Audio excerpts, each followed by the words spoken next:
All right.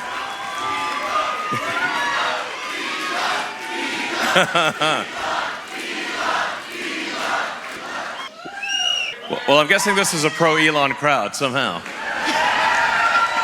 Thanks, guys. Well, thank you for coming tonight. And it's an honor to be here and be able to speak to you. And I look forward to questions and comments. It's always interesting to have that Q&A and hear what people's concerns are and answer questions. And I think these things are great.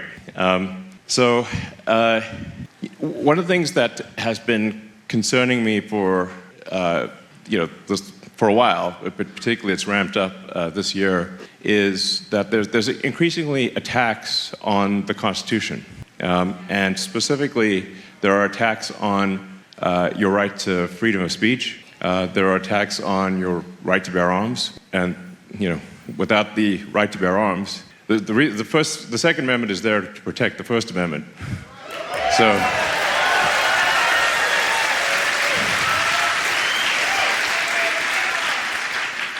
And you have to say, why were these the First and Second Amendments? It's because the countries that people came from, if you spoke your mind, you could get imprisoned or you could get killed. That's why they said we've got to make sure we have freedom of speech. And then, well, how do we ensure that we have freedom of speech? Well, the right to bear arms. So, I mean, the founders of the Constitution must have been saying to themselves, this country is going to be lit. I believe everyone here has actually signed the petition in support of the, yeah?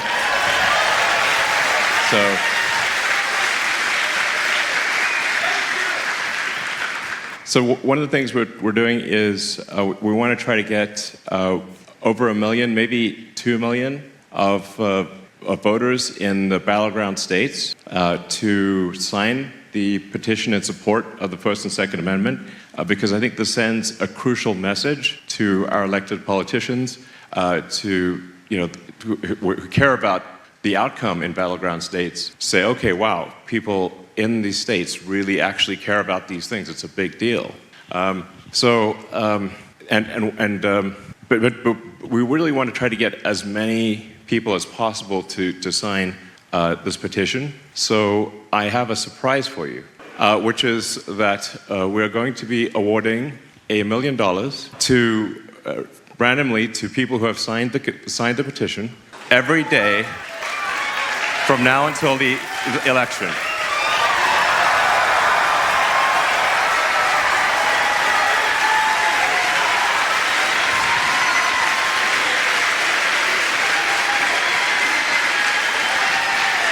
So, one of the challenges we're having is like, well, how do we get people to know about this petition? Because the legacy media won't report on it. Not everyone's on X. So I figure, how do we get people to know about it? Well, this news, I think, is going to really fly. So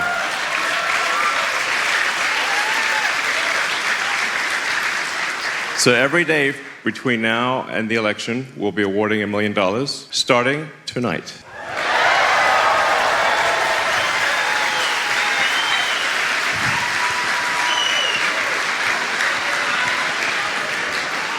All right, so tonight's person is John Dreyer.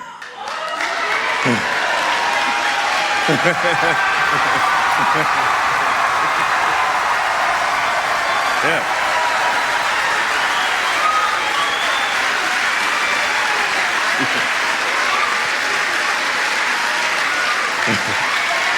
All right. Thank you. So, by the way, John had no idea.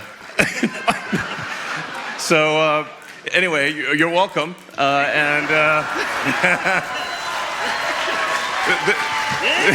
Yeah.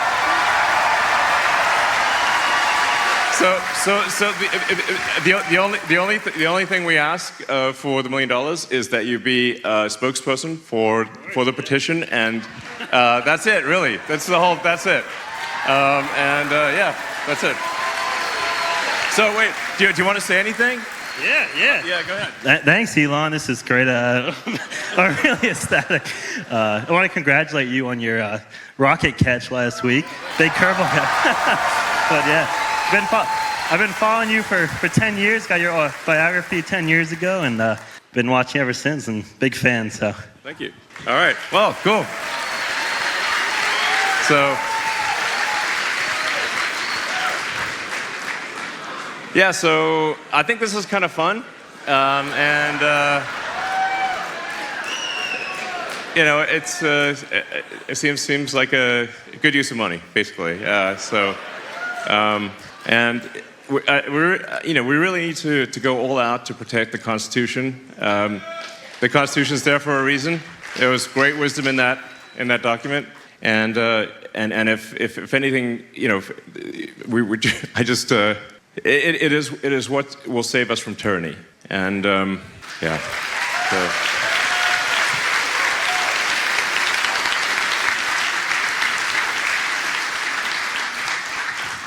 Well, let's see. So I don't actually have any, like, as you can see, there's no teleprompter or anything. I'm just like, what should I say next? I don't know. It's worth reiterating why I'm supporting Donald Trump for president, there's.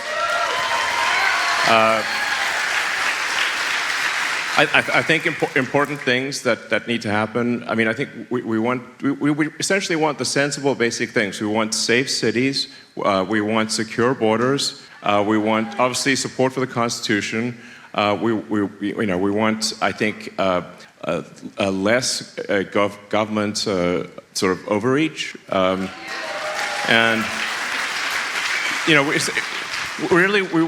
think we want to restore freedom to the people, so that your individual liberties are prized, and you get to do what you want to do, and you're not sort of overregulated to death, which is kind of what's happening.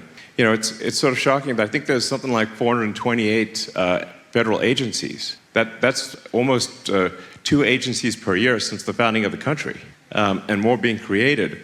And so I call this like sort of strangulation by overregulation, and this is crazy. So I think with the Trump presidency, we have a real opportunity to reduce the size of government, to have a sensible regulation, and really free the American people to do what they want to do. So.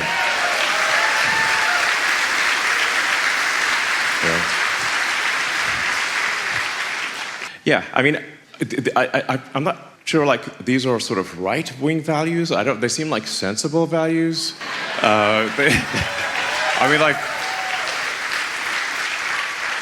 In fact, I find it strange that these are even question marks, frankly. So it's just obvious things that should happen. Well, you know what? Let's go straight into Q&A, because I feel like a lot of things you've kind of heard before, or people out there have heard before. And if I keep repeating myself, it's going to be kind of boring. So better to have questions, and then the questions can lead to interesting discussions. One note I should make with respect to questions or comments, the kind of questions or comments you want to have are things that you think the public would be interested in hearing. So it's sort of, what would people out there be interested in hearing me answer or hearing you say? And that's the way to kind of think about the framing of the questions. Please go ahead. Hey, Elon, BJ Werzen, absolute honor to meet you tonight. First, I just want to say thank you for your leadership. We all really appreciate what you're doing. It's absolutely amazing that you're even out here doing this. Absolutely. Well, I really appreciate that. I mean, the reason that I'm doing this is because I really think we're at a fork in the road of destiny, and this election is an absolutely crucial one. I have not been politically active before, and I'm politically active now because every instinct that I have tells me that this is a fork in the road of destiny. So you obviously are interested in Pennsylvania, and there's even a rumor that you might want to invest in Pennsylvania. That's true. Actually, I spoke with yeah. Well, my first question is, would you want to go halvesies with me on the Pittsburgh Pirates? We could really piss off Mark Cuban. No, the real question, you're a numbers guy, you're looking at the numbers. Yeah. What are you seeing here in Pennsylvania and others that's giving you encouragement, and what are you concerned about? Well, I'm very much encouraged by the enthusiasm that I see. Obviously, in the crowd tonight is incredible energy and enthusiasm. It's like, it's heartening. It's really heartening. It encourages me because sometimes I wonder, is there enthusiasm? Is there energy to make things happen? Because sometimes, like our biggest issue is often apathy. Is if the people that could vote just actually voted, then Trump would win for sure. So a lot of it is I think convincing people who sometimes feel like the vote doesn't matter or it's all rigged or whatever that actually the vote does matter. And if there's any election in their lifetime that they're going to vote, they should vote in this one. This one, it really is a big deal. So, I really want to encourage people out there to this is a one-time ask. Just go out there and talk to your friends and family and acquaintances and people you meet in the street and convince them to vote. Obviously, you got to get registered, make sure they're registered, and make sure they vote. This one, this is a big one. This is a really big one, and I've never said that before. So this one, you got to go all out. All out. Yeah.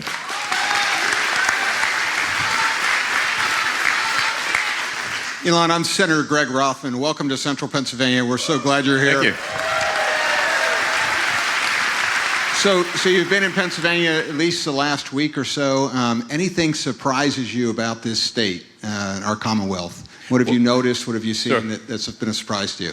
Well, I did live here for 3 years, so I'm not like a total stranger. I went to college in Pennsylvania, so I'm not like some guy who just like, what is the state? What's it like? I lived here for 3 years, so. No, it's a great state. I really enjoyed my time here, and and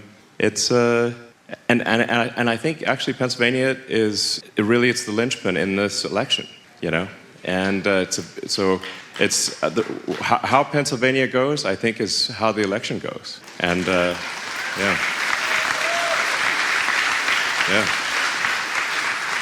Elon, my name's Chandi. I'm one of the pastors here. Thank you for hosting your town hall here at Life Center in Pennsylvania. Absolutely. My question for you is, would you hold an official position in the Trump administration? If so, what would it be? Would you create a new role for you to help save our nation? Well, yes. So I've had many conversations with President Trump, who is very much aligned in thinking that we need significant government reform. We need to get the government out of people's lives, really, and have America be the land of liberty, which is that is what has made America great. Is the land of liberty and opportunity. So you maximize people's personal freedom. And we make sure that getting ahead is a function of hard work and talent and an honest day's work. That's really what should get people ahead, and that's the only thing, So. Hello, Elon. Jarrell with Genuine Assets. Welcome to Pennsylvania again. My question for you, Elon, is the biggest obstacle that you've had in life and how you turn that obstacle into an opportunity. Well, I guess I've had a lot of obstacles. I certainly didn't expect to, get the things done that I have gotten done. I quite frankly, I expected failure. So it was really just that I wanted to do something that was as useful as possible. I wanted to be as useful as possible, that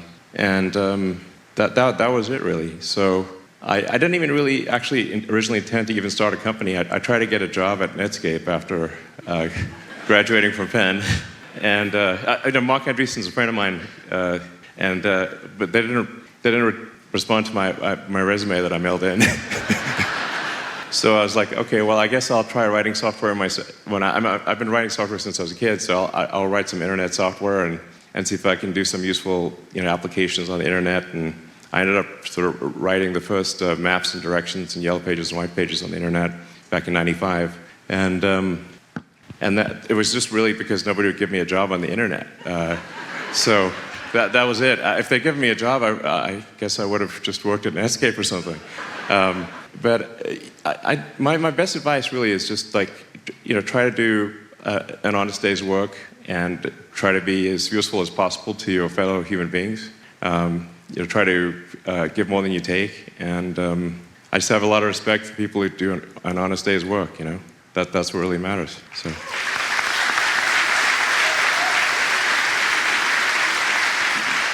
How's it going, Elon? Good to see you. My name's Josh.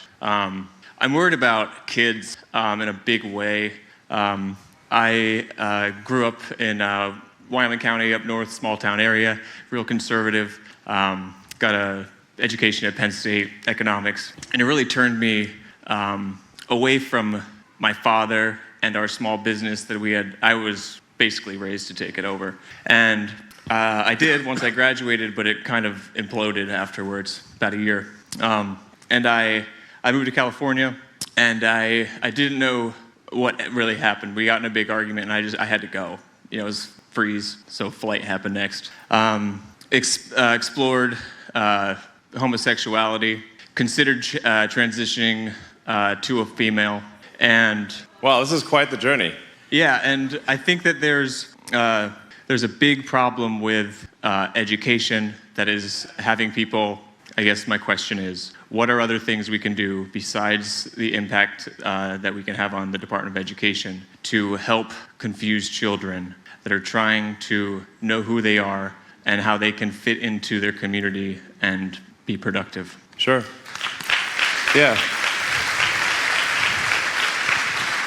Well, I think there's well, what I think. I mean, what I see is that there's like a tremendous amount of propaganda being pushed on kids in schools, and it's I think it's just messing with kids' heads. I mean, anyone that goes through puberty, it's going to be an identity crisis. Going through puberty, like it's normal, kind of, to have an identity crisis, really. And I think we should tell kids, like, if you're confused, that's okay. It's like it's coming of age, We shouldn't like steer them in a particular direction or convince them of something that they're not. It's okay to go through an identity crisis. Everyone does. But I think what I see in schools is that they tend to send kids down paths that they wouldn't actually go down because they're being pushed down that way by the teachers, and by the propaganda that's pushed in the schools. So,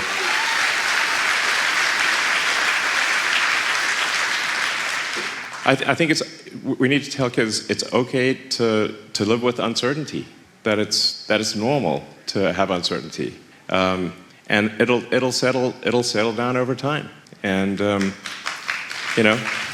And don't make any permanent decisions. Like decisions that can't be reversed. So I think we definitely should not have any sort of sterilization of kids. Below 18. That's no good.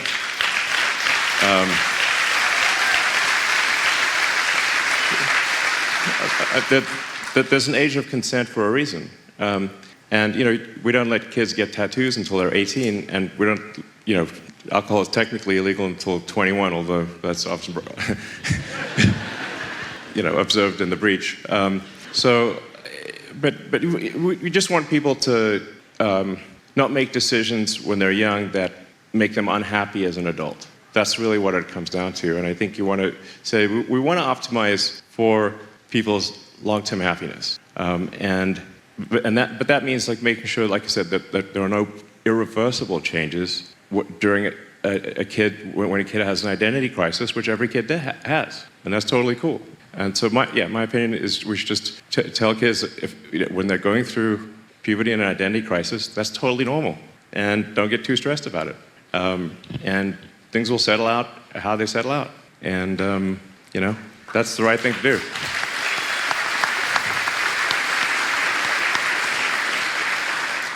Hello, thank you very much, Mr. Elon Musk.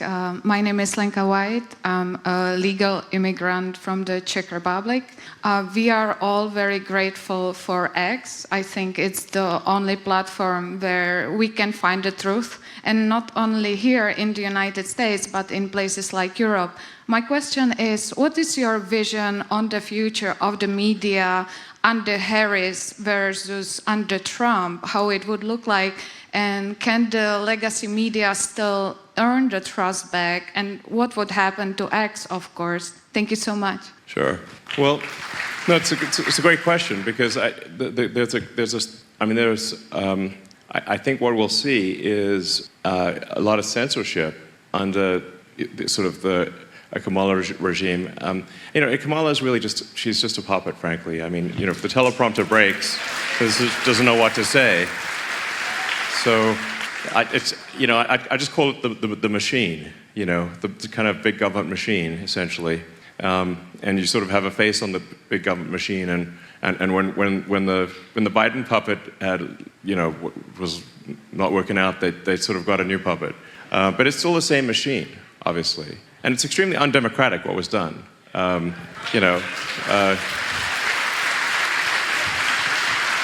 It's bizarre and hypocritical to claim that Trump is somehow a danger to democracy when what happened with Biden being removed as the candidate was incredibly undemocratic.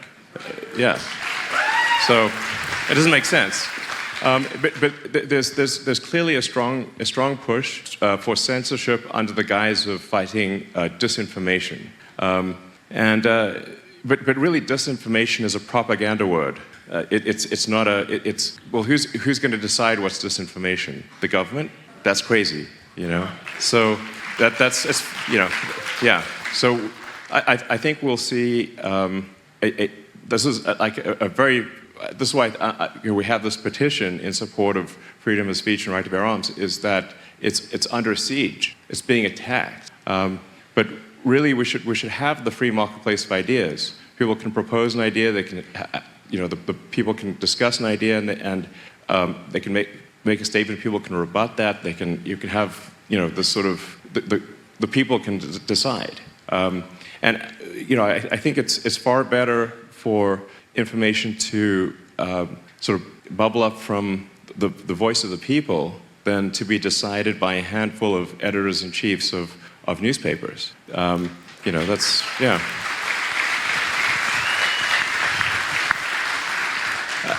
I mean, the sort of the biggest point of manipulation that occurs in the media is not when the media says something that's false or misleading, but because they do that, but their choice of narrative. What are they going to talk about?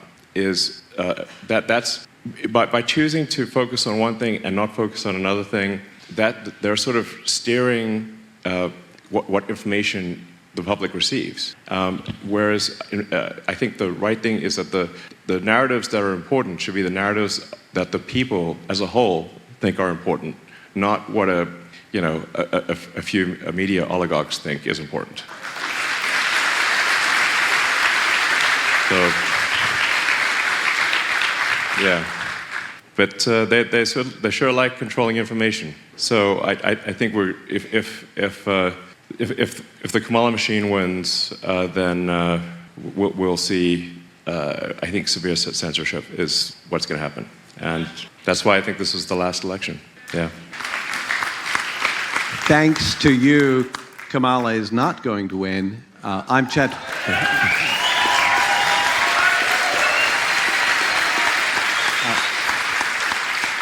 My name is Chet Byler. I'm from right here in central Pennsylvania, and I don't think that was an overstatement. Thanks to you, Kamala will not win. I have two questions regarding the election itself and what you believe can be done to create not only a victory, but a a strong victory. Yes. I'm now convinced that, again, thanks to you, we're going to sweep the 7 states that we must win. But I also hope we could pick up New Hampshire, New Jersey, and Virginia. So I wonder what your thoughts are as to how decisive the victory could be. And then number 2, as was referenced earlier, we and all of America is very enthused about you working with Donald Trump to make our government appropriately smaller and more effective. Yes. So,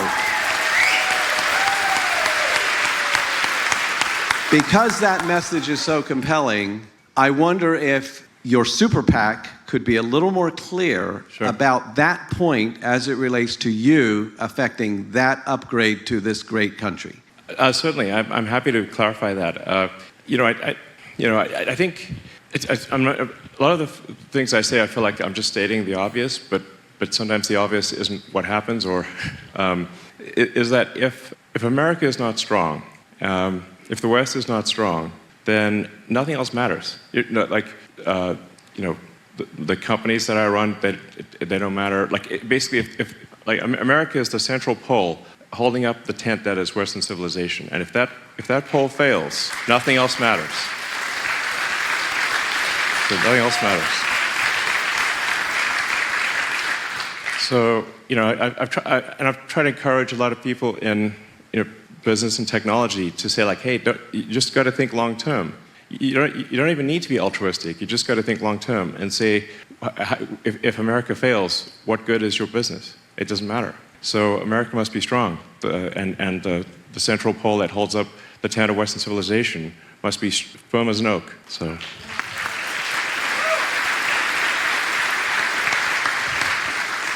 Hi, Elon. My name is Joselle, and thank you for saving free speech. My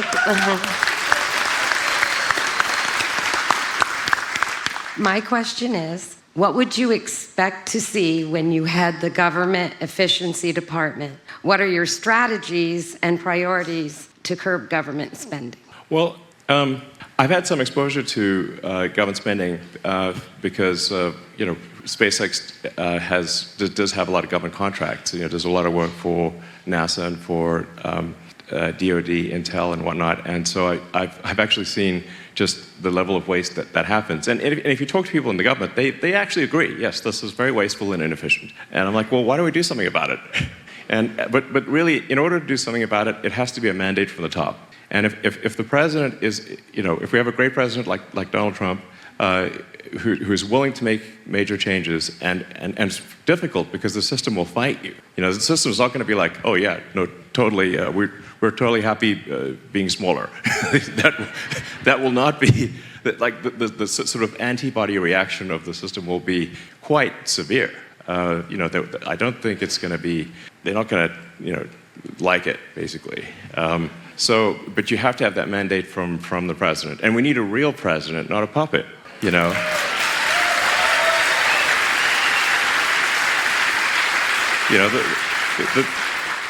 The thing that scares the system, that scares the machine, is that Donald Trump is not a puppet. He's a real person, And he's not beholden to anyone. And that's why you see sort of, that they're trying to kill him, And, I mentioned as a joke, I meant it as a joke, that no one's even bothering to try to kill Kamala, because there's no point. There's no point, is what just get another puppet, So I'm not suggesting someone should try to kill her, it's pointless. But I'm just saying, I'm just making an observation, nobody's bothered. Why is that? Because it doesn't matter. Yeah, assassinating a puppet is pointless. So, yeah.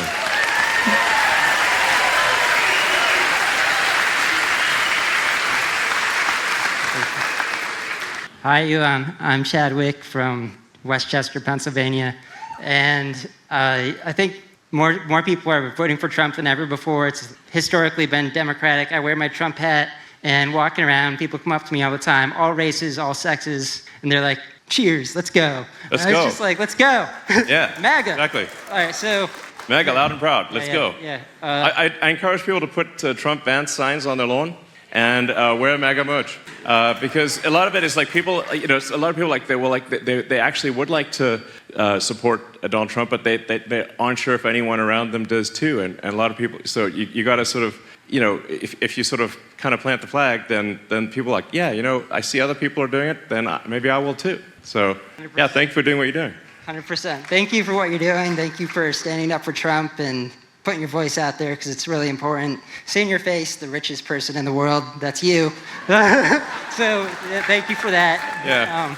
I built some companies that do a lot of useful things, and as a result, the stock's worth a lot. So that's kind of what happens. It's like, but in terms of personal expenditures, I do not live a particularly, I don't have like a yachts or islands or anything like that.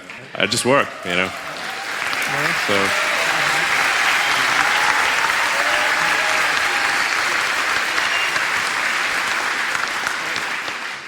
Good evening, Elon. My name is Jared. It's a pleasure and honor to meet you here in Pennsylvania. And it's an honor and pleasure to meet all you guys. Yeah. You guys rock. I mean, this is fire. I mean, seeing the level of enthusiasm is just. I mean, this is firing me up big time. This is awesome. Yeah. Me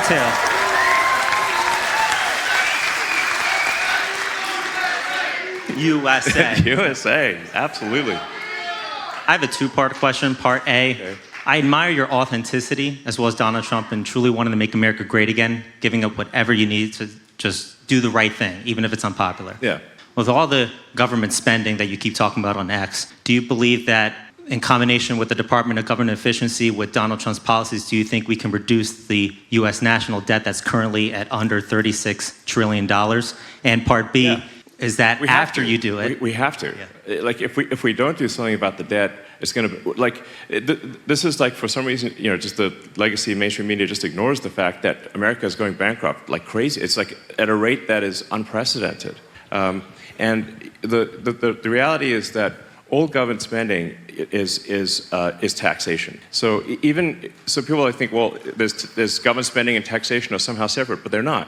All government spending is taxation because the deficit is what results in inflation. And inflation is a de facto tax because it causes all prices to rise and makes people trying to just live their lives have a lot of difficulty. But inflation throughout history has been used as a pernicious tax because it's like it's 1 degree removed, so people don't feel it directly. They sort of and then the politicians will try to blame it on something else, but it's all about government spending. Government spending is what drives inflation. So the key is we've got to reduce the government spending, and if we don't, we're going to go bankrupt as a country. End of story. Just like a person. If a person spends beyond their means, they go bankrupt. And we're spending beyond our means, and we're spending on like silly stuff that doesn't actually benefit the public. Correct. Yeah. And part two to that, I believe you're going to do that with Donald Trump. I'm just telling you that it's not if, it's when, because I am confident you and Donald Trump are going to truly make America great again. Well, thank you, but I do want to caution against complacency is the only thing. Correct. So it's like we just need to be super hardcore about getting every possible vote. Confidence, yep, not complacency. Yes, exactly. We want to be confident, but not complacent. Correct. And so that's why it's like we've got to just be total evangelists about the voting. Yep. And really every vote counts, and just make sure everyone is registered. The deadline for registration in Pennsylvania is Monday. Midnight Monday. Like you can register online. It's super easy, but like hound everyone to get registered, because after midnight on Monday you can't. It's no good. And this is a silly question, but when you cut the government spending and you have a stack of all these deregulations, can you live stream on X and use not a flamethrower and burn that into the ground? Yeah. Great idea. Yeah. I think a bonfire of nonsense regulations would be epic. Yeah. And sometimes people are concerned, like, well, what if there's some regulation that's actually really important, and we get rid of that, and say, well, you know what? We'll put it right back. Problem solved. So, all right. Well, Mr. Musk, thank you for speaking directly with the voters of the United States. Pretty great of you. Yeah, absolutely.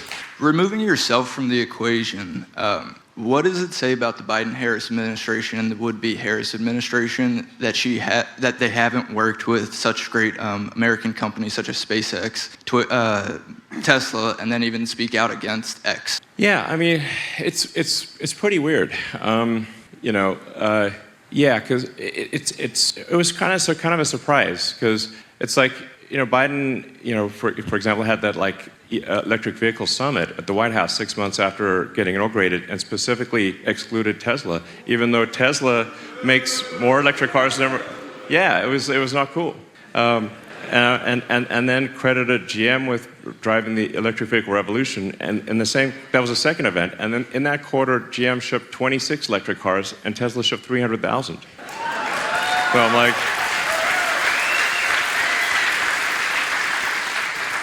and Tesla's at this point about 140,000 people. It's like there's a lot of blood, sweat, and tears from 140,000 people working hard to make great electric cars. To be sort of cold-shouldered like that for no reason, it's like, what's the deal? That was wrong. So, and then there was that crazy thing where SpaceX competed for the Rural Broadband Initiative, which, and by the way, I'm actually generally against subsidies and incentives. We should let taxpayers keep their money, is my opinion.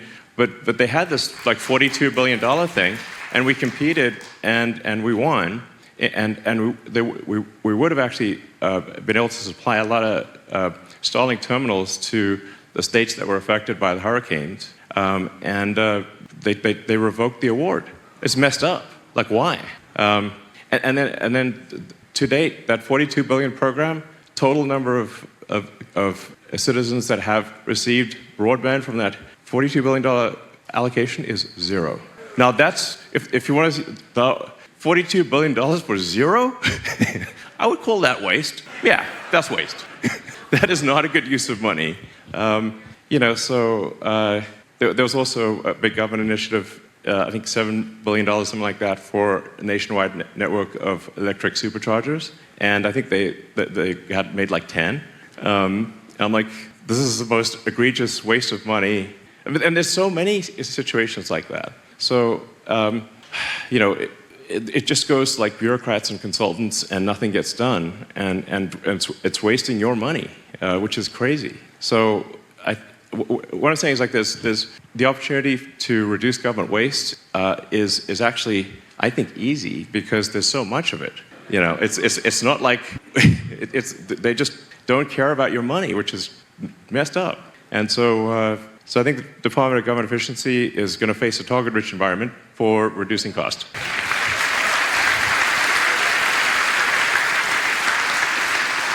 Hi, Elon.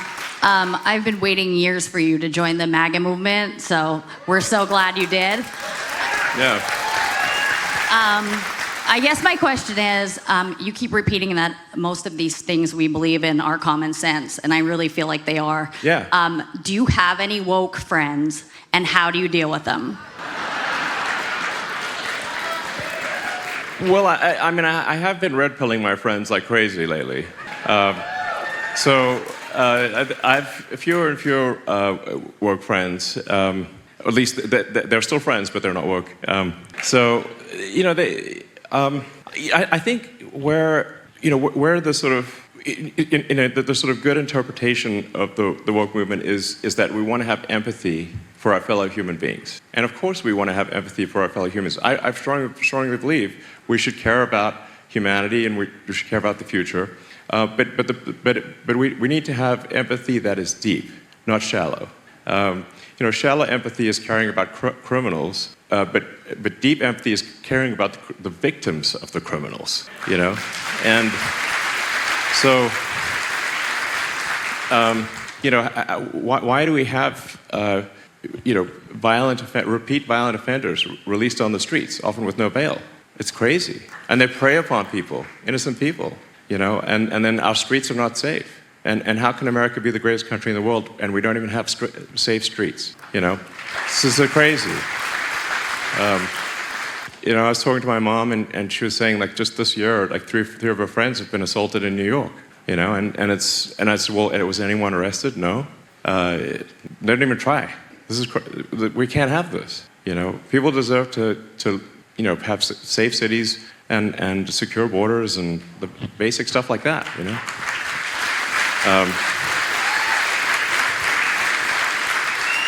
Yeah. So I think it's. I do feel that there's a shifting of shifting of perception, and I think I hope I'm not being too optimistic, but because I'm a naturally optimistic person, obviously.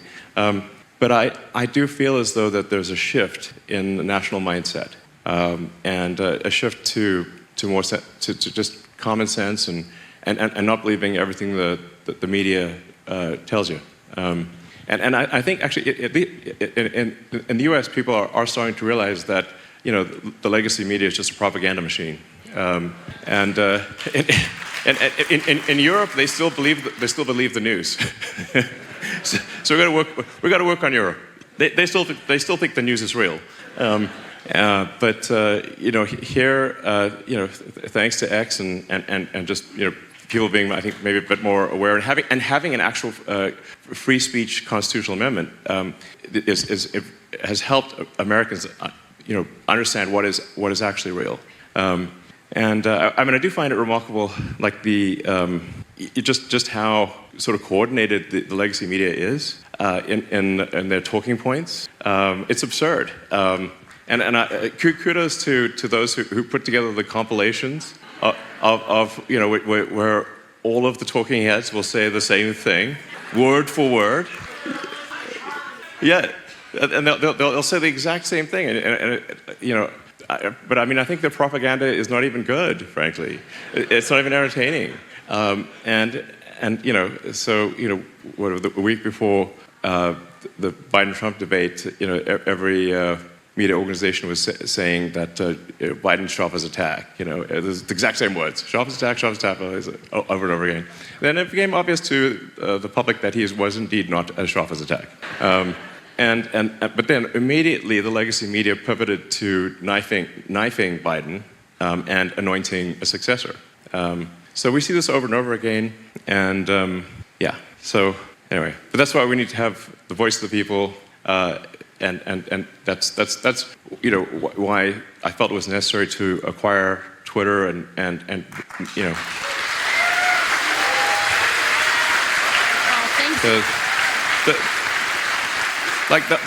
The whole point of acquiring Twitter was to restore the voice of the people. So.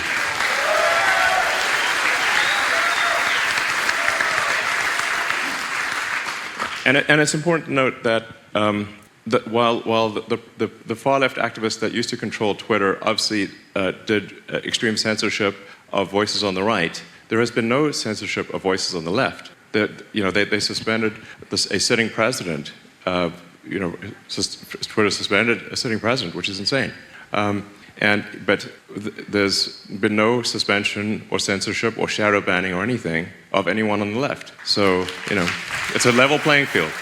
But I think that the reason that the sort of far left activists want unanimity in all social media platforms and in all legacy media is that their ideas do not stand the light of day. That is the reason. They actually don't stand up. And so unless everyone is parroting the same thing, their ideas will fail. So. Hello, Mr. Musk. My name is Zion Thomas, and I was gonna ask for $1 million, but my parents told me to keep it professional, so. Well, it's actually still possible that you may win that in the future. So. But yeah, so you taking over Twitter was awesome. I want to know what other radical ideas you have to save our nation while working with Trump. Yeah. Well, I try to be as literal as possible. So the values stated on the Ad America, the America PAC website and X account, I try to be just as straightforward and literal as possible. So that's why it's sort of safe cities, secure borders, sensible spending. Protect the Constitution, especially the right to free speech, And these are all, like I said, things that seem very obvious and frankly normal, but they're not being done.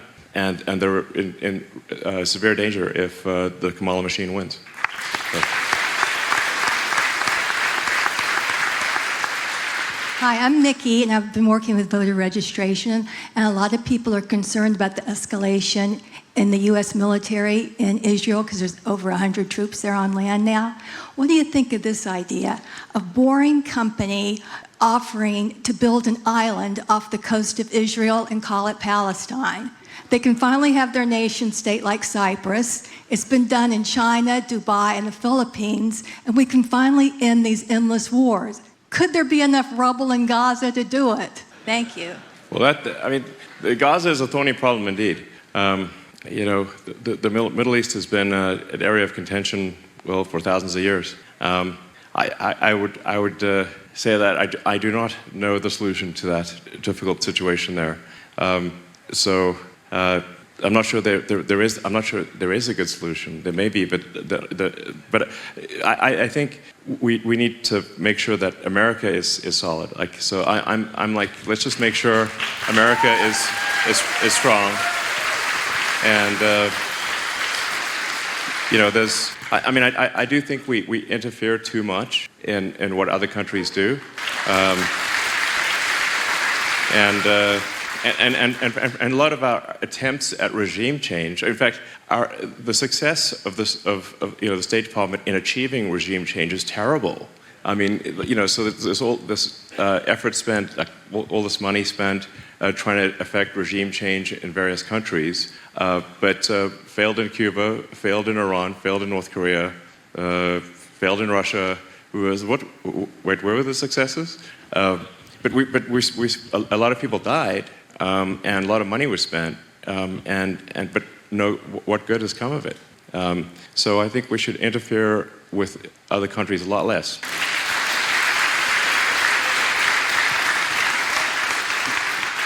Hi, Elon. My name's Luke. I'm a local liberty lover who lives just across the river, actually. I find the idea that basically everything that we care about is dependent on a single federal election to, for lack of a better word, be unacceptable. So what I and some colleagues of mine have talked about is decentralization and localism, specifically nullification at the state and local level of the federal Leviathan. Yeah.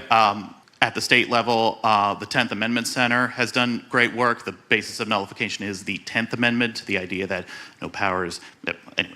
I agree the federal government should get off people's backs. Yeah, absolutely. Yeah. And do you believe that nullification is a viable path forward to getting that done? Well, I can't speak to whether that is would legally stand up or not. But I think if there's an executive branch, and we also need to try to win the Senate and the House. But if there's a consensus that the federal government should do less and restore power to the states and to the communities, which I think should be the case, then I think we can make that happen. Yeah. Hi, Elon. My name is Edward. And one of the really great things about going to these rallies are the people that you meet. Tuesday at the J.D. Vance rally, I spoke to some young students, and they wanted to be healthcare professionals. And the hardest thing for them to deal with was the financial obligations of doing it, trying to get an apartment and everything else. And I went to Germany, and college is free over there. So there's no one in the world that can tell me that America can't do it better. Can you help those Rileys of the world out, please?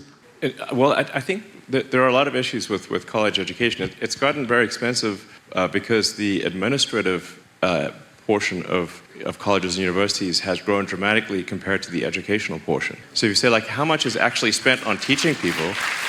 Very little. So I think that you've got these sort of administrative groups that far outnumber the actual number of professors. There isn't actually a need for college to be so expensive. It should be far less expensive, but the sort of bureaucratic creep and the administrative burden have grown dramatically over time. And that is what has caused college to be so expensive. It doesn't make any sense. So, yeah. But there is, I mean, if we do sort of make college free, we have to be careful about that because then it's open season for wasteful spending at university. And like then, however bad it is now, it's going to be even worse in the future. I think we need new universities to compete with the existing ones, because what actually matters is how good is your education, not how much was spent on administrative BS. You know.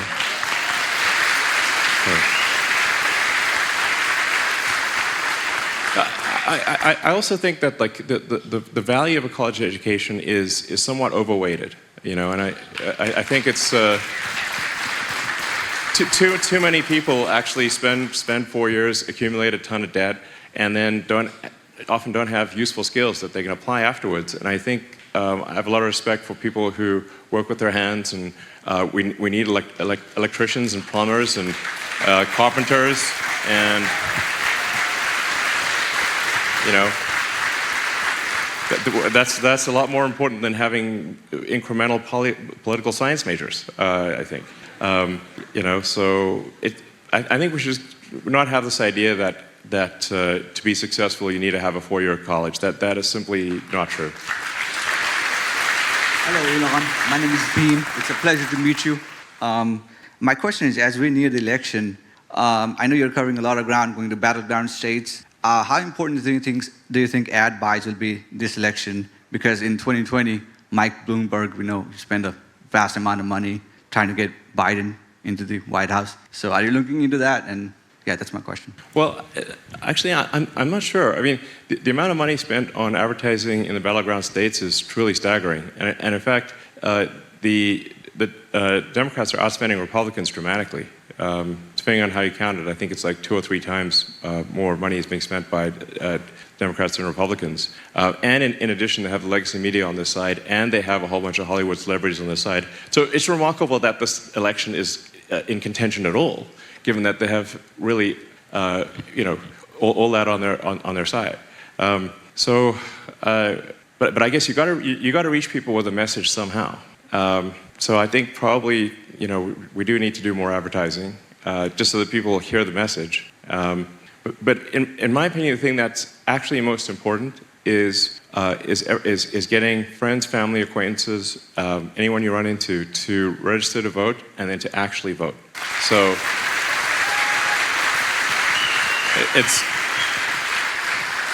this election could be decided by, you know, 1,000 people, 100 people. It could be a very tiny margin. So every incremental person makes a difference.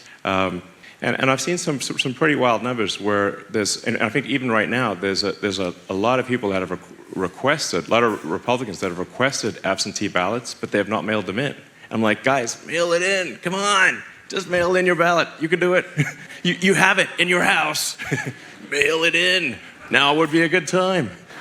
And if you're worried about the mail, you can bring it in person. So, I think it's very important to encourage people to vote. Like I said, I'm really emphasizing this registration point because we've only got a couple days left for registration. So that's why it's the top priority is get people registered before Monday night, and then make sure they vote. And I would recommend voting early. And then you can check to see if your vote's been received. You know, I think there should be a lot more Republicans voting early. Yeah. Hi, Mr. Musk. It's a pleasure to be able to speak to you. Thank you so much for pushing the world forward in every industry, and I'm sure you'll be doing the same now in politics. So my question is, given the recent hacking of Donald Trump, how important do you think it is for the tech industry and government to back platforms that prioritize privacy and secure communications, such as Signal? And do you see an opportunity for your companies to partner with this platform or to better protect user data or even safeguard government communications? Yeah. I mean, there's always this debate between you know, privacy and security, but I think the bias should be towards privacy. You know, I think we should not trust the government, really, we just shouldn't. So, and I'd say even if I'm in the government, don't trust the government. Like, that's it's just we've got to protect the privacy of citizens and make sure that people really have their liberty and they're not being spied on or manipulated. So yeah. So I think we need to make sure that there are not like back doors and weird things and where the government can spy on and potentially take action against people. Yeah. Hey, Elon. My name's Ron Blauk. I'm from Harrisburg. Before I ask my election question, I just have to tell you that I accidentally caught the launch and catch of both sections of Starship on live, and it was breathtaking, which I know everyone in here knows, but I want you to be acknowledged for the level of inspiration that you're creating worldwide.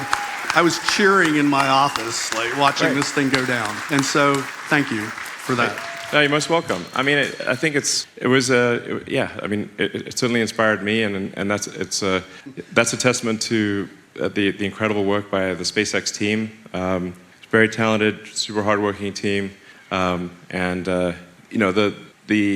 making rockets fully and rapidly reusable is really what's going to open up space for humanity and enable us to have a base on the moon and build a city on Mars and be a spacefaring civilization. So a lot of people don't realize the difference between like an expendable rocket and a reusable rocket is like 10,000%. It's literally at least. You can think of it just the difference between what does it cost to fill up a car versus buy a car.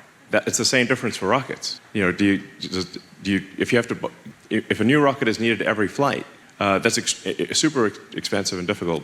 But if you only have to refill the rocket, it's dramatically cheaper, just like it is for a car or an airplane. Understood. Pulling that off and doing the catch and the landing in the ocean was just so slur. Yeah. All right, so my question is on election night 2020, I sat down to watch the returns and I watched them steal the election. All right, I saw it live, watched it all night, okay? If you were watching it then, you knew at 9 o'clock when Fox declared Arizona that it was going down, and that was the moment, okay.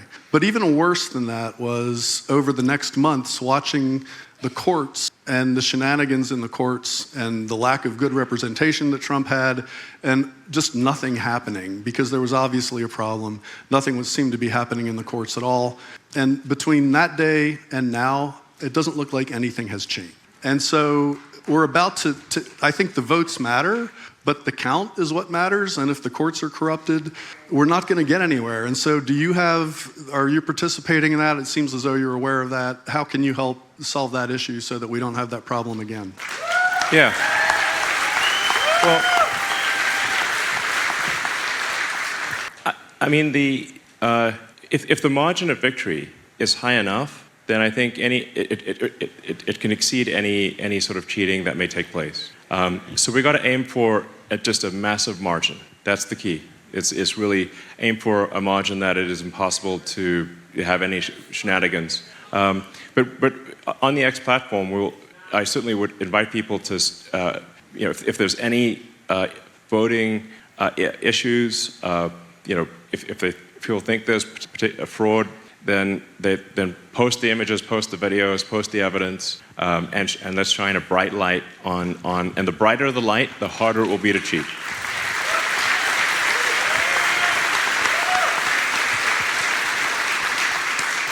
Hi, Elon. It's a pleasure to make your acquaintance. Thank you for the work you're doing for humanity. There are a lot of changes happening in our world right now, a lot of changes happening in our own country, and these changes are being perceived as chaos. But I always say that if it wasn't for chaos, we wouldn't be able to experience peace. If it wasn't for chaos, we wouldn't be able to experience growth and evolution. And with AI being the new kid on the block and advancing at an incredible pace, I guess my question is, how do you foresee the election of President Donald Trump influencing technological advancements and societal transformation? Well, I think reducing this sort of strangulation by overregulation is a super big deal. The rocket that we were just talking about, it was sitting on the launch pad for 2 months waiting for paperwork to be processed. And it's just insane that that the SpaceX team can build a giant rocket faster than the government can move paperwork from one desk to another. Like, that's just crazy. And the problem is that's getting worse and worse every year. So if that trend continues, it's just going to be illegal. We just won't be able to get anything done. That's why I call it like this extreme overregulation, where there's just new agencies being created every year. And the difficulty of getting anything done is like the square of the number of agencies involved. So if there's one agency, it's like 1, but if there's like 3 agencies, it's like 9 times harder, because they all have to meet with each other. We get crazy things like SpaceX got fined $140,000 for dumping potable drinking water on the ground at Starbase, where we launched the rocket, because we cool the launch pad with water. And in an excess of caution, we said, we're going to bring in drinking water just to be sure, and we're going to cool the pad with that. We didn't know there was a permit needed for that. Water falls from the sky all the time. Starbase is in a tropical thunderstorm area. It rains so much that the roads get flooded. Why are we getting fined for a tiny amount of water on the ground? But the EPA said they're not going to process any future applications for launch unless we pay this fine. So we just got, held for ransom, basically. And that's tip of the iceberg. I got a bunch of sort of nutty stories, Some of them are, I guess, kind of funny. There's, we had to do this, SpaceX had to do the study to see if Starship would hit a shark. And I'm like, it's a big ocean, There's a lot of sharks. It's not impossible, but it's very unlikely. And said, well, you have to, this is, I think, from National Marine Fisheries, one of the, NIMF, it's called. They were like, well, you have to do the study on whether you're going to hit a shark. We're like, what? And then we said, okay, fine, we'll do the analysis. And then, well, can you give us the shark data? They're like, no, we can't give you the shark data. We're like, okay, well, then we're in a bit of a quandary. How do we solve this this shark probability issue? And they said, well, we could give it to our Western division, but we don't trust them. And I'm like, am I in a comedy sketch here? And they're worried about the shark density data, like the people who hunt sharks for shark fins somehow getting their hands on this shark data. And so eventually, I think we got the data, and we could run the analysis to say, like, yeah, the sharks are going to be fine. But they wouldn't let us proceed with launch until we did this crazy shark data. And then we thought, okay, now we're done. And they said, but what about whales? I'm like, when you look at a picture of the Pacific, what percentage of the surface area of the Pacific do you see as whale? Because look at a picture, I don't see any. It's like, where's a whale? And honestly, if the ship did hit a whale, it's like, honestly, that whale had it coming, because it's like the odds are so low. It's like Final Destination, the whale edition.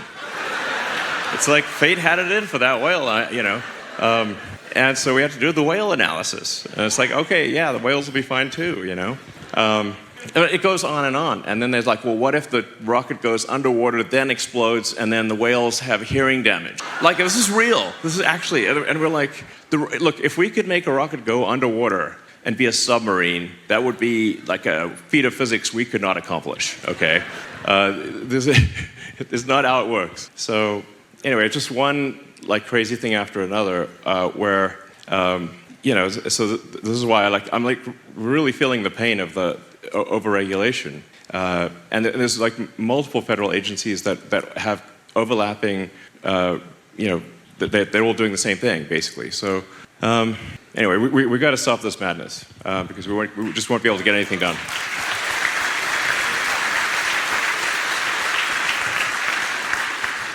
Hi, Mr. Musk. Thank you so much for doing everything that you do to try to save our republic. I am a citizen journalist. I started a small community newspaper in Strasburg, Pennsylvania, called the Strasburg Herald, to fight the fake news. That was in 2021. Since then, as you know, the mainstream media is corrupt. I frankly feel threatened, and they are sabotaging, the big tech companies are sabotaging, shadow banning, and redlining my content. Google, Meta, news break. Right now, as I'm speaking to you, Meta is now allowing me to promote election ads, and I've given them everything that they needed. So my questions to you is, would you consider establishing a citizen journalist association, an organization that could help us fight this giant beast that we can't take on by ourselves, and provide training, a code of ethics, and protections so that we could get the work done?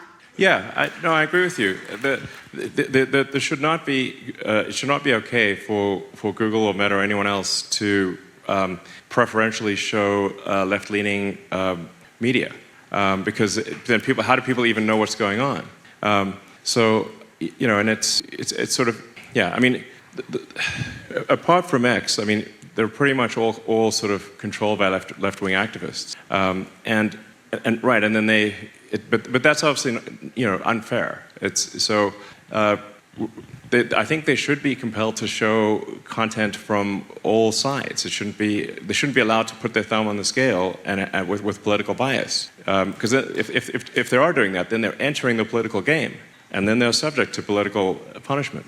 Well, I think A lot on X. We don't have the funds to protect ourselves. Yeah. With lawfare, shut us down with lawfare. They can sue us, and the burden's still going to be on us to protect ourselves, to defend ourselves. Yeah, I think that this is really a situation where the federal government should be saying that if a company has like 70% of the search market, like Google does, Microsoft's got most of the remaining 30%, it's a duopoly, they have to be fair in what they show.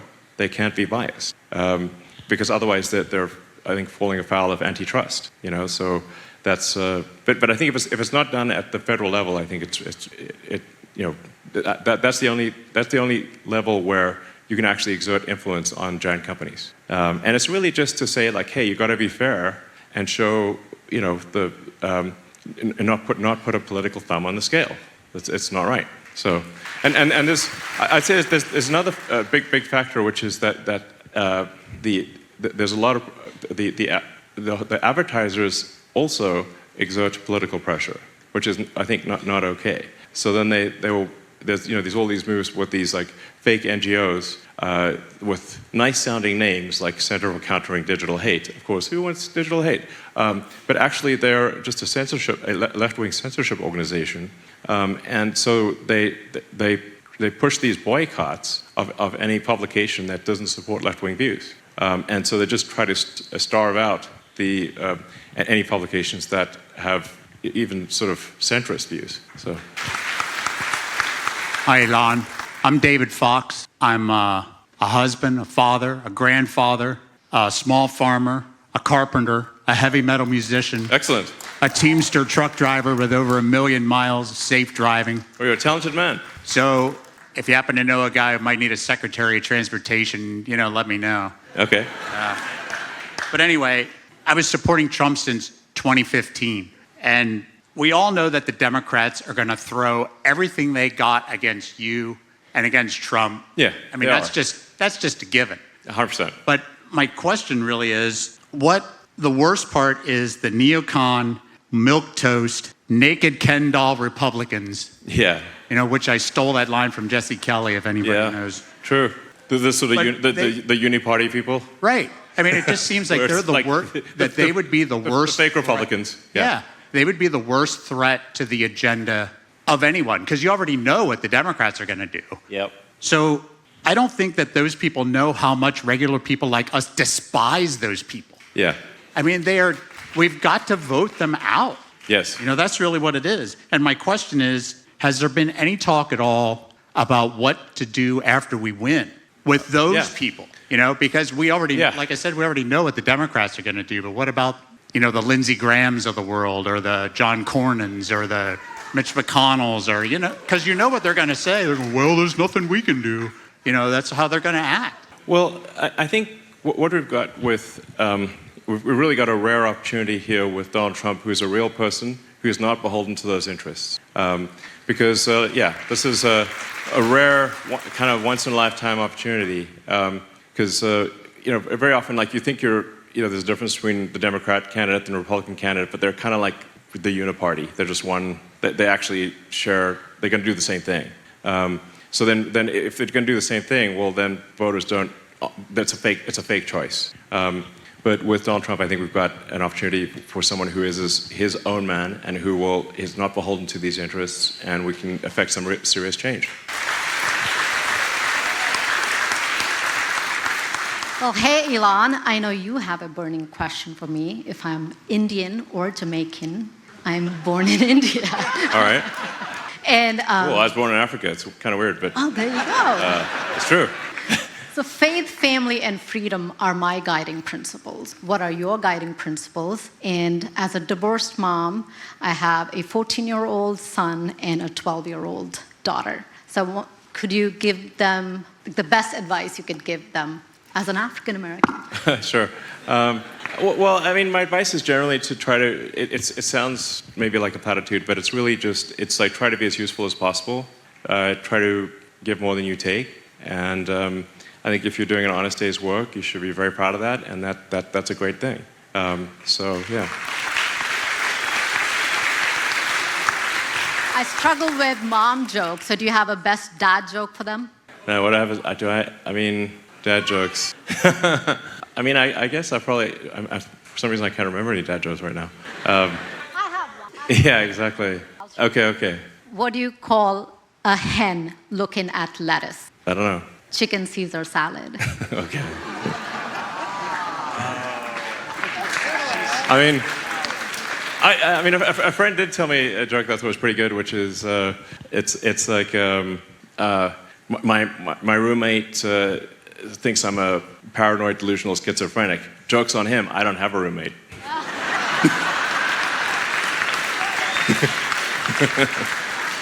So. Hi, Elon. I'm Charles. I'm a Gen Zer, so I'm in college right now in Pennsylvania. A little nervous talking to the richest man in the world, but I have a quick financial question, actually. Like, you're the richest man in the world, you're the best person to talk to. So I want to start a family in the next coming years. I'm a Christian man, and that's something I want to do. Great. But obviously with this, with our country's financial state right now, it's really hard to get a house, let alone pay my student loans. So I know the average age of getting a house right now is like 34. So what advice would you give to Gen Zers and younger people trying to build a family, trying to start a family and get a house? What advice would you have for that? And then I guess I can answer that question if you'd like. Oh, yeah, you got it. I mean, my recommendation really would be do not delay having a family. Even if things are tough, it's really like there's a baby crisis. The birth rate has plummeted. The birth rate in the United States has been below replacement rate since roughly when I was born in 1971. So that's a long time, and it's continued to decline every year. So, I think if there's no humans, means no humanity. So something's got to happen to turn around this crazy low birth rate, or we'll simply disappear. I think even if things are financially difficult, it's still, go for it with regard to a family. And then regarding housing costs, I think the thing that's driving up housing costs is the crazy overregulation.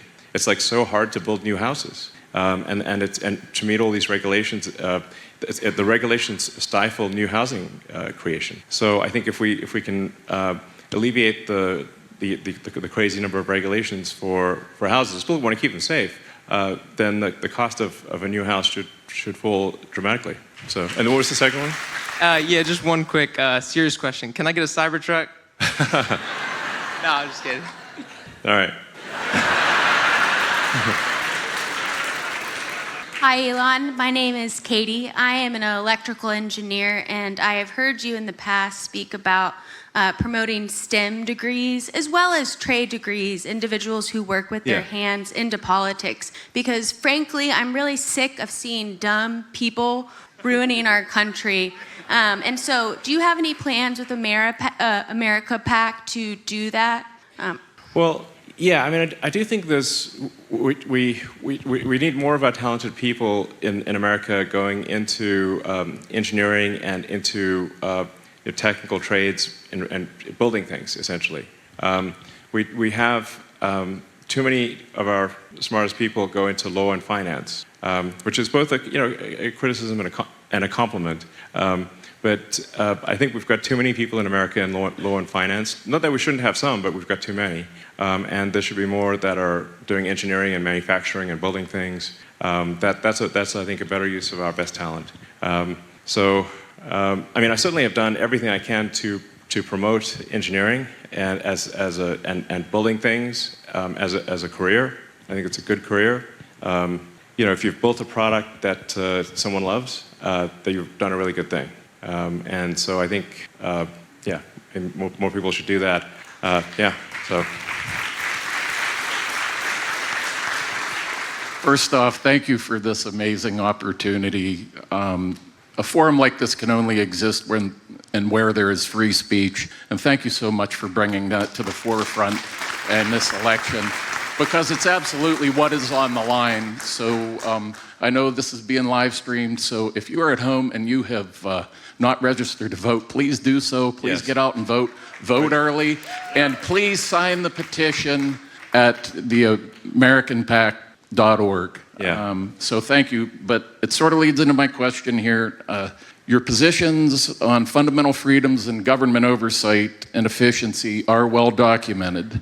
Are there any other issues important to you that haven't been as widely covered, and how would a second term for President Trump be relevant to those issues? Well, I try to, like I said, try to be as clear and literal as possible. Like I said, that's why we've got certain basic priorities, like the safe cities, secure borders, sensible spending, protection of the Constitution, and all of those things are problematic today. So we have to address those fundamental issues, or nothing else matters. And like I said, I think deregulation actually will unleash a new wave of prosperity that is much greater than people realize. For people that are in the audience and out there that try to build things and get things done, you know how difficult it is with permits and one agency after another getting in the way. And it causes the prices to rise, and it stalls progress. So I think people don't quite realize just how much prosperity deregulation will bring.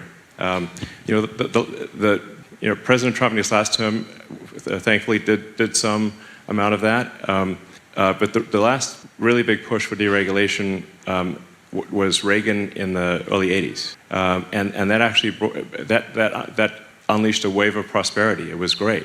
They used to control like airline prices, and everything was regulated, and it was stifling progress. And Reagan had a big deregulation push, and it was amazing. And the '80s were great, and '90s were great, actually. So, yeah. I mean, I lived through the '80s and '90s, and they were great. So I think. Actually, you'll see just how much better it is if progress is not stifled by overregulation. It's really a big deal. Right.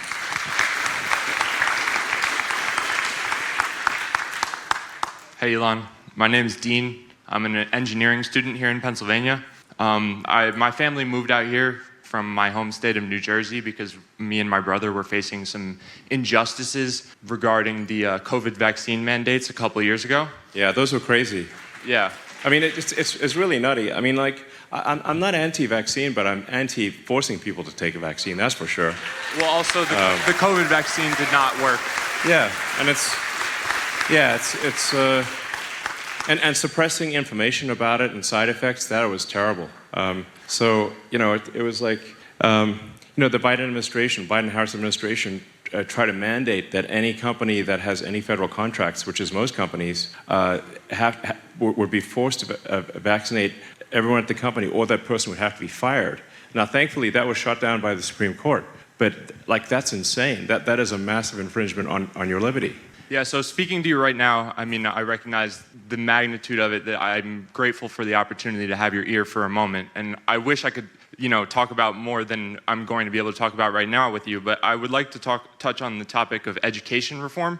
I've heard you express in the past some dissatisfaction with the way we go about education today. I found your concept of levels that a student can advance at his own pace to be compelling.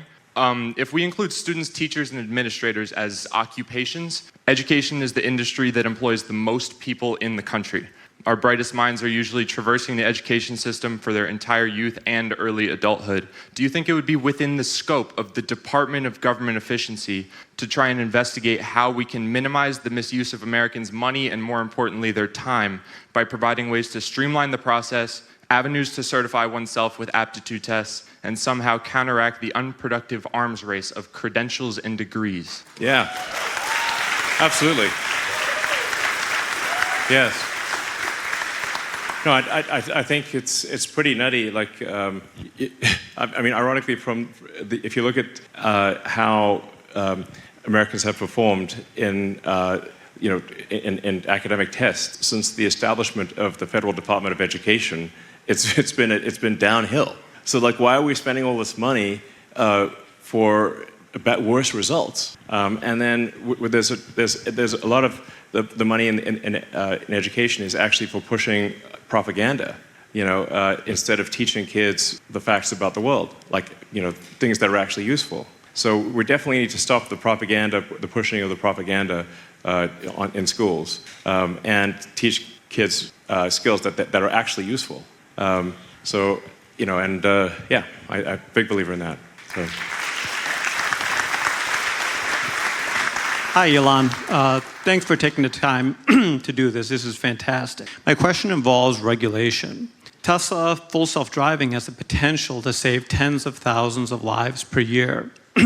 What do you think is the right way for regulators to look at the technology, and what factors do they look at to try to get to the goal of unsupervised self-driving?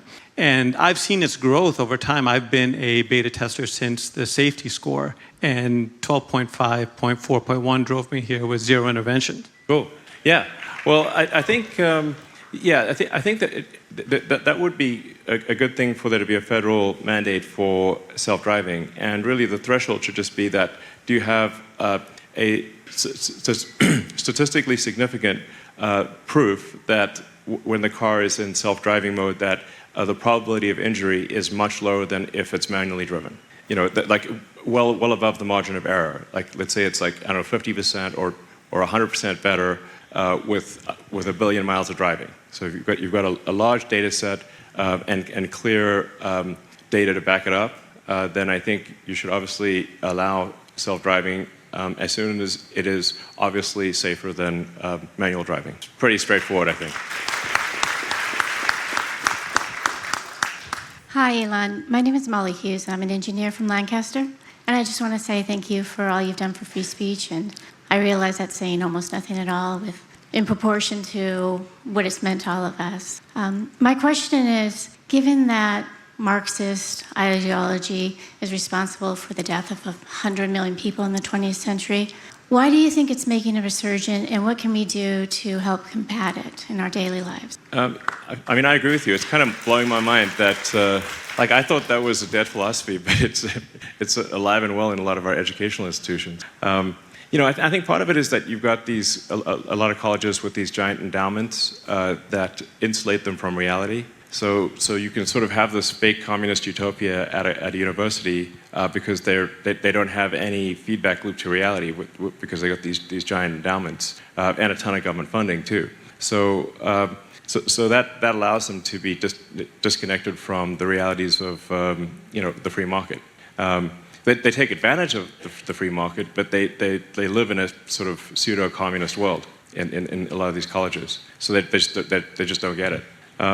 But it is remarkable, and there are a lot of memes about this because, like, how often do we need to run this experiment? It should be very obvious that the economic structure, the economic philosophy that is the good one, is the one that does not need to build walls to keep people in. So it's pretty like North Korea it builds a wall to keep people in. East Germany had to build walls to stop people from going to West Germany. The Berlin Wall was built by East Berlin, not West Berlin. So the philosophy that has to build a wall to keep people in, that's the bad one. Okay. I don't know how it's so obvious. And yet you see a resurgence of it over and over again. And if you study history, actually, even in ancient times, this was you see this cycle of it obviously wasn't called Marxism 2,000 years ago or 3,000 years ago, but you have this back and forth between free market and sort of government, and free market and government, and it just seems to be the natural cycle of things. But obviously I'm a big believer in the free market, the free market is just like let people buy the things they want to buy and let people make the things they want to make. It's not that complicated. And I find it bizarre that people think the government is a solution to things when a government is just a corporation in the limit. The government is just the biggest corporation of all with a monopoly on violence. And so if you're against corporations, you should be definitely against giving it to a monopolistic corporation that has control over violence. I mean, there are good people that work in the government, obviously, but the government is we should have the least amount of government because it's an operating system that makes people less efficient. Like their output is dramatically less. So if you can look at, say, the output of North Korea versus South Korea. In North Korea, they're starving, and South Korea is extremely prosperous. West Germany was very prosperous, and East Germany was not. And those are random lines drawn on a map. So it should be, I don't know, like I said, super obvious what the right path is. Competition keeps companies honest, and you want companies competing to serve consumers. I mean, I'm obviously preaching to the converted here, but another way to think of it is almost everyone's been to the DMV. Okay, so the DMV, Department of Motor Vehicles, that's the government, and more government is just the DMV at scale. So, how much more do you want to give the DMV to do? I would say, not much, So we should minimize, because it just doesn't have a feedback loop for improvement. Like if you don't get good service from the DMV, they're a monopoly, and you can't do anything about it. Whereas if there are companies competing to serve consumers, you can switch your business to the other company. It's pretty straightforward.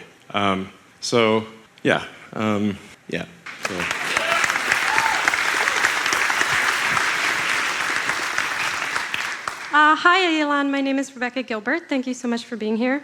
My question is, what role do you think AI should play in our democratic republic? And how do you think it can be used to uphold our constitutional freedoms? And what do you think will be the potential consequences of creating AI that is far more intelligent and capable than human beings, with the exception of you, of course? Well, I do worry about AI, actually.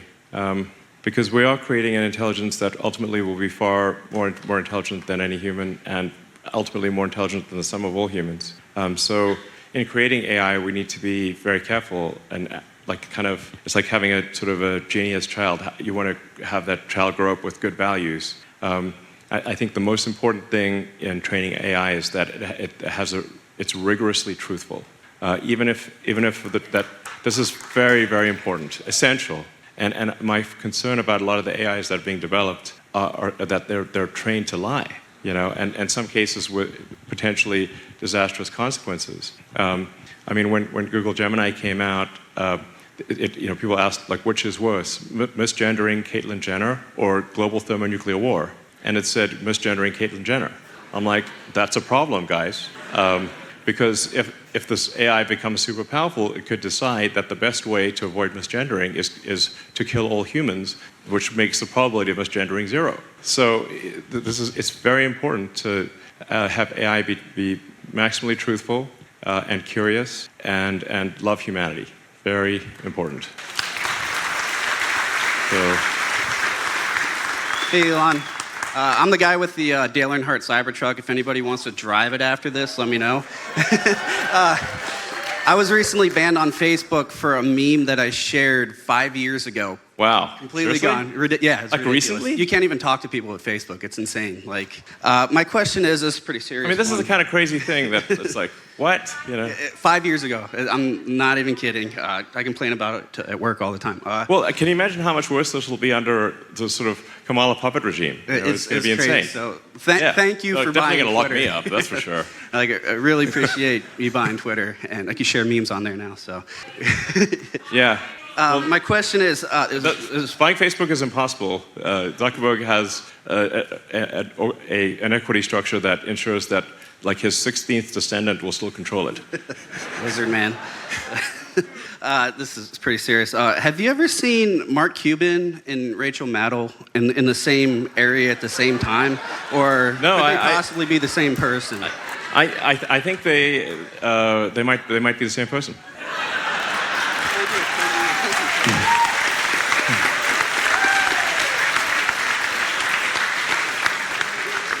Hello, my name is Leslie Lockheed. I'm a senior pastor in the Ministry of Repentance and Holiness. It's a global ministry. And I'm also here as a mother and a grandmother. And I'm also here on behalf of people with disabilities.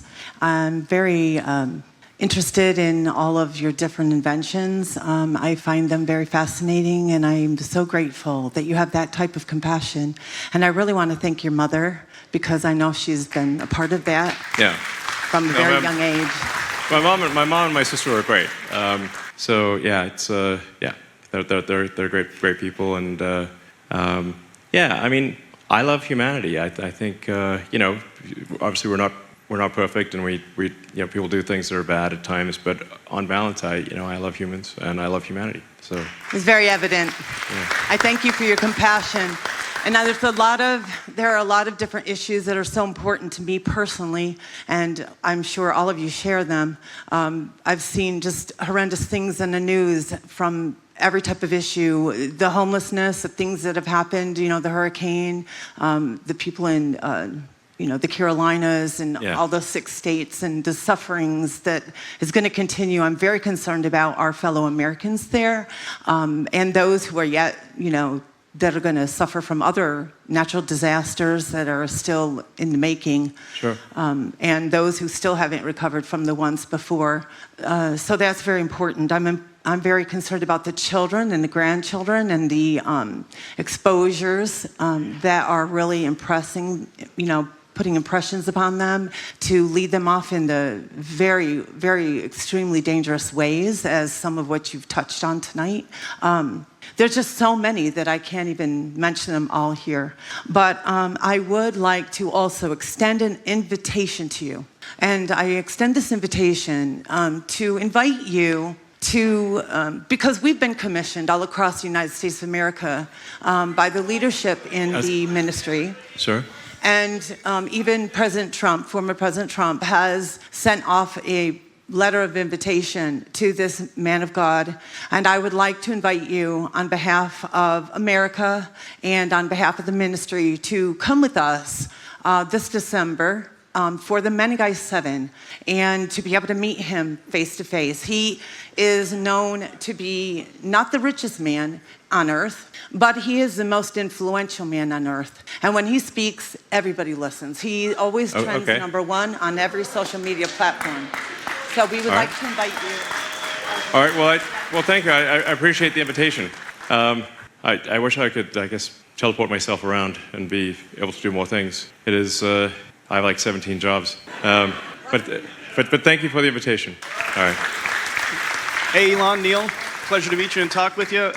Question about manufacturing. One of the concerns with this election cycle is bringing manufacturing back on shore. Yeah. And I'm just wondering, you have a lot of expertise with this. What do you think it's going to take to make American manufacturing great again? What's the government's role in that from your perspective? Well, as I mentioned, I think deregulation will actually be very helpful. You know, it's like borderline impossible to get big projects done. Like, you want to build a big factory, it's like extremely difficult to do in the U.S. So I think deregulation will help a lot with that. And I do think we probably need to be sensible about tariffs and just if there is dumping of goods from other countries, we probably should have tariffs that prohibit that. But I think in general we should prize manufacturing in the U.S. a lot more. But I mean, America still is the second biggest manufacturer in the world after China. And I'm a big fan of manufacturing. Obviously, I built a lot of factories. Spent a lot of time on the production floor. And I think part of it is I don't know, maybe manufacturing became uncool or something. I don't know. But as I was saying earlier, we have way too many people in America in finance and law. And I think a bunch of them should really be doing manufacturing instead,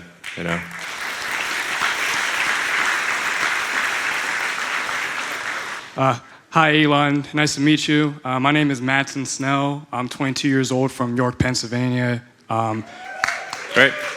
Real briefly, I just want to say that before I ask my question, I'm really grateful with someone like your status is so outspoken with supporting Trump, and I think we need more people in your status to support Trump because I think we all know there's kind of this agenda in the entertainment industry and in the media where they have to hate Trump no matter what. I think my question to you is, how much of it do you think is them living in this bubble, the late night talk show hosts, the people in Hollywood, the legacy media? How much of that is them actually thinking Trump is this evil dictator, and how much of it is actually just them getting paid to say it? Why is there this huge bias towards the Democratic Party when it comes to the establishment?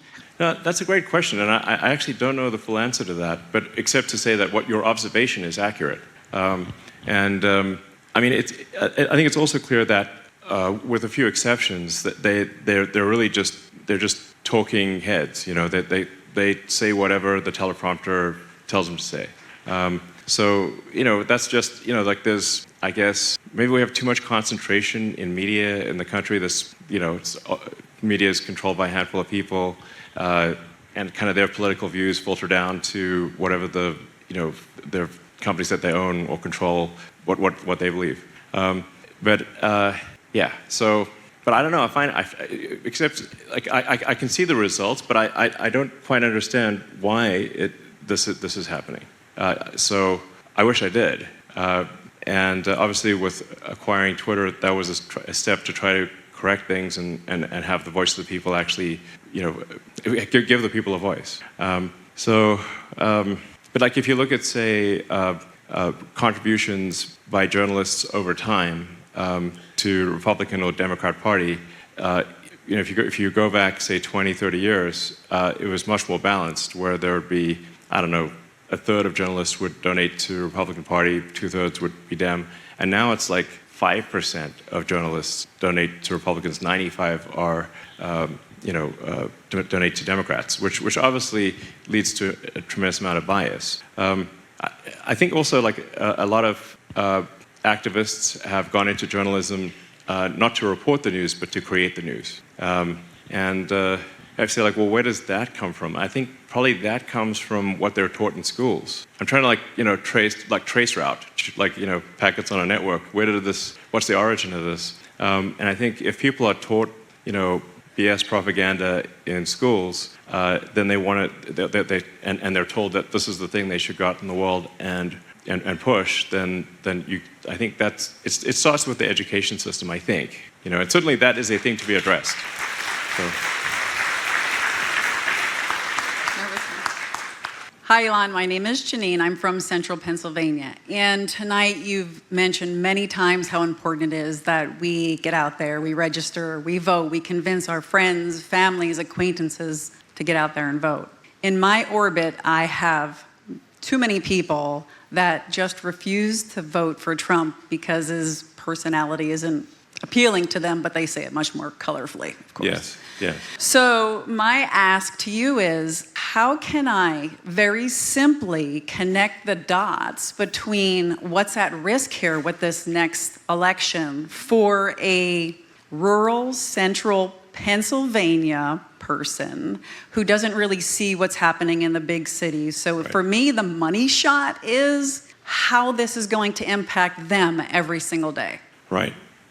Well, I think we to the degree that people say like or dislike a candidate, they really need to sort of step back and say what you're actually electing is sort of a Republican administration or a Democratic administration. And there's this massive changing of the guard that takes place depending on which side is elected. Whether or not somebody likes Trump as a person or not, first of all, I think they should definitely look into a lot of the things that they've been told about Trump, because I think a lot of the stuff that they've been told about Trump is not true. Even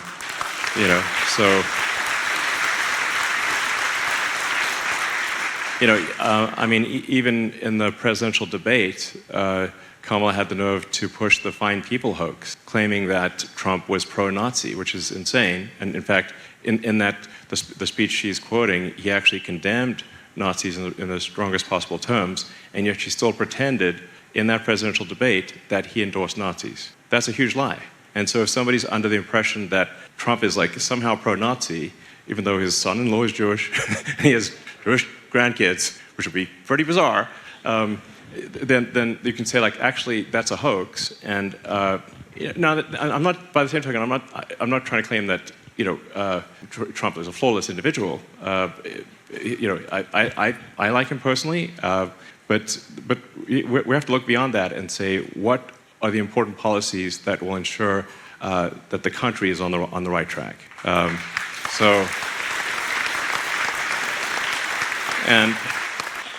think if you say, like, well, for a lot of people, like, do you feel safer walking around the streets, or do you feel less safe? And when I talk to people, they feel a lot less safe. Do you feel comfortable with an open border policy where anyone can come across, even if they're a serial killer? Well, no, that's very uncomfortable, actually. Do you feel that we should preserve the Constitution? I think yes, we should. Freedom of speech is very important. If you say, like, well, do you agree with these policies? I think the answer is, for a reasonable person, it's going to be yes. And then it's like, well, then you need to sort of look past what you believe the individual, whatever flaws you believe the individual has, and say that there are larger issues at stake than what you may think about the individual, which also may be wrong what you think about the individual. So, my view about this election is that I think this is most likely the last real election, because what I see happening is that the Dem administration is bringing in vast numbers of illegals deliberately into swing states. The numbers, if you say, like, over the past 3.5 years, I think it's like there's like a 500% increase in illegals in swing states. What a coincidence. Now, when you look at margins of victory that may be 10, 20,000 votes, and then you bring in 200,000 illegals and you legalize them, which is exactly what the sort of Kamala puppet regime will do over the next 4 years, then you won't have any swing states. Every state will go blue, and then we don't have a democracy. We will be a single-party state, and they're doing it in Pennsylvania, big time. So that's why I think if Trump is not elected, I think this is the last election where we have a two-party state, and so.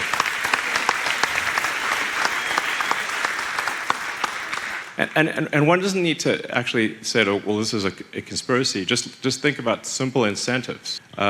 You have a Democratic Party that wants to win, and the path to winning is bringing in large numbers of illegals, and especially to swing states, and then legalizing them so they can vote. And then that's what happened in California. And when they did that in California, California went supermajority Dem, and California has been a one-party state ever since the amnesty in the late 80s.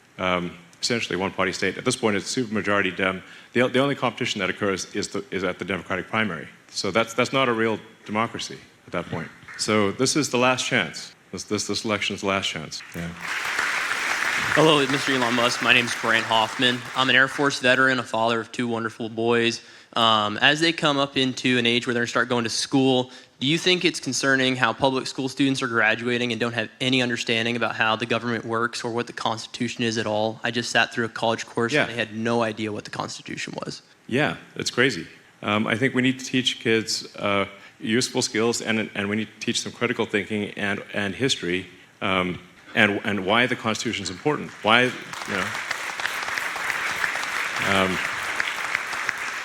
I mean, in a lot of schools, kids of these days are taught to hate America, which is just crazy, So that's got to stop. Hi, Elon. Welcome to Pennsylvania. Thank you. And welcome to the right side of history. We are all very grateful that you are on the right side of history. And I don't know if you watch Trump rallies. I watch it all the time. In every single rally, he talks about you. In every single rally. Well, the Mutual Admiration Society here. So I like Trump a lot, and glad he likes me too. And thank you so much for everything you did for the people affected by Helene. Absolutely. Hurricane Helene. Thank you so much. Yeah. It was heartbreaking. Thank you so much. Of course. And my question is actually pretty similar to this gentleman here. Back in 2020, well, I was at Oaks last night, and you said when you see something, you say something. Yeah. And back in 2020, a lot of people saw something, and they did say something. But it just never went to the judges. Like, the cases were never heard. Yeah. And what I want to know is there anything that the Republicans doing right now that is going to be differently, That are we going to actively trying, if somebody doing something, actively putting these cases to the judges so, we can preserve the elections and the freedom in America? Is there anything they're doing differently this time around? Well, this time around, the X platform was not going to suppress any information that.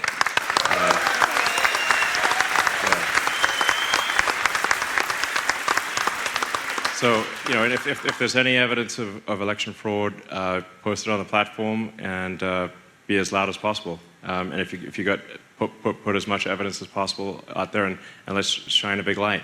And the brighter the light, the harder it will be to cheat. So, all right, I'll take a few more questions and then call it a night. Hi, my name is Rebecca, and I just wanted to say thank you for, going in front of people and being sort of awkward. You know what I mean? No, well, I mean, yeah. These are real-time questions. This is obviously unscripted. So it's I have to think for a second, what? I don't always have a great answer because I just heard the question. So I'm autistic, and join the club. As a girl, yeah. Growing up as a girl on the spectrum was definitely super hard because we kind of whatever, it doesn't matter. But my whole question is about AI. Okay.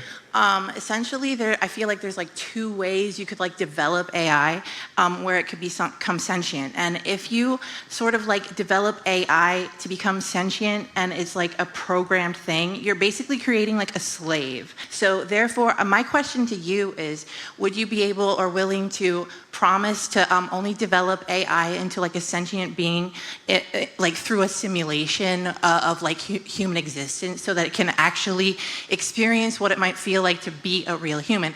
And speaking of the simulation, perhaps that's what we are. Perhaps we're the AI going through the simulation. Yeah. And with that, our consciousness level could possibly be related to, it could be correlate directly to the amount of tech that we're allowed to have. So if you want to move past combustion, perhaps we have to work on the inside of humanity, which is developing the actual consciousness first. Yeah, I'm not sure how to answer that exactly, but I think most important, I think we're developing digital superintelligence. We want to make sure it results in a better future, and I do think probably at some point the AI will be sentient or indistinguishable from sentience, so I don't know quite what to do about it except to try our best to make good AI.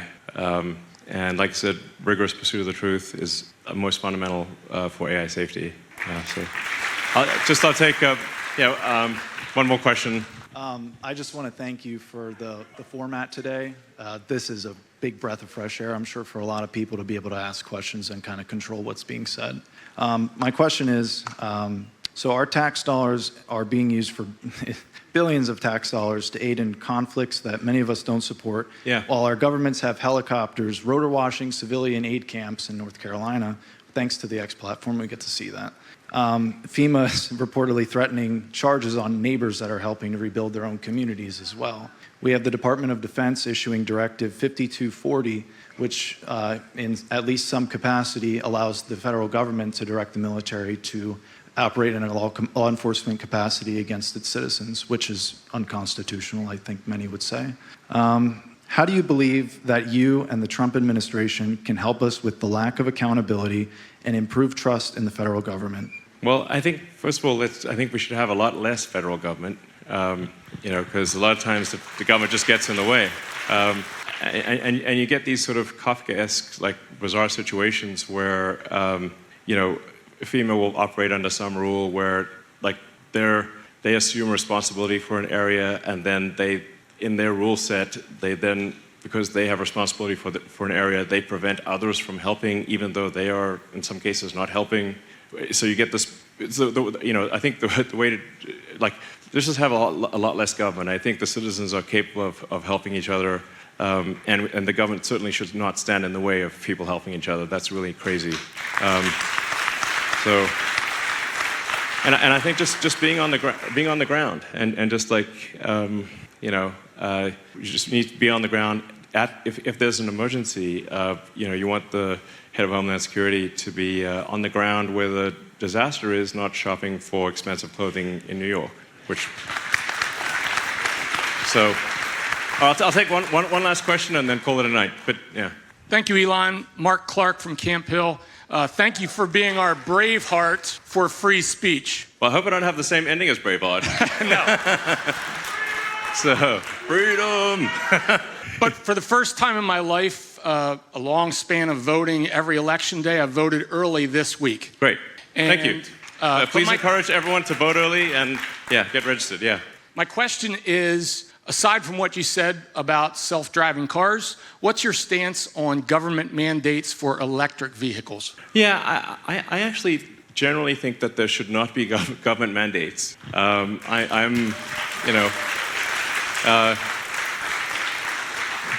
I'm generally against incentives and tax breaks and these for all industries. So whether there are lots of incentives and tax breaks in oil and gas as well.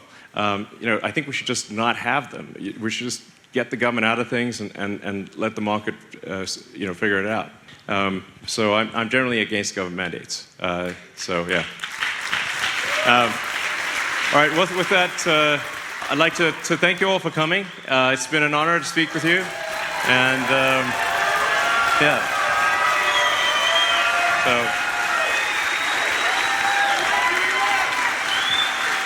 freedom!